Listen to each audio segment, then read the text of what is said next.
আদিকোষীদের ribosome কত S প্রকৃতির? আদিকোষীদের ribosome কত এস প্রকৃতির? হ্যাঁ, পাশে জন। Very good, 70s। প্রকৃত কোষীদের রাইবোজোম কত এস প্রকৃতির? 80s।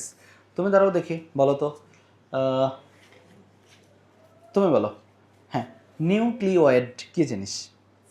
সাইটোপ্লাজমে যে বৃত্তাকার ডিএনএ যে অঞ্চলে অবস্থান করে সেই অঞ্চলকে নিউক্লিয়াস বলা হয়। বলো, নিউক্লিওয়েড কি জিনিস?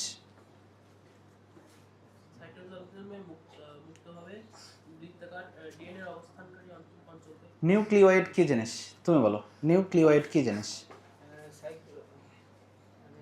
নিউক্লিওয়েড কি জিনিস? অঙ্কন বলো, নিউক্লিওয়েড কি জিনিস? গুড, তার পাশে জন। নিউক্লিওয়েড কি জিনিস? সাইটোপ্লাজমে মুক্তভাবে অবস্থানকারী। ভেরি গুড, লাস্টের। হ্যাঁ, লাস্ট বেঞ্চ, বলো নিউক্লিওয়েড কি জিনিস? সাইটোপ্লাজমে অবস্থানকারী বৃত্তাকার ডিএনএ হচ্ছে নিউক্লিয়েড। লাস্ট ওয়ান, নিউক্লিওয়েড কাকে বলে? নিউক্লিওয়েড কাকে বলে? ওই কর্নারে।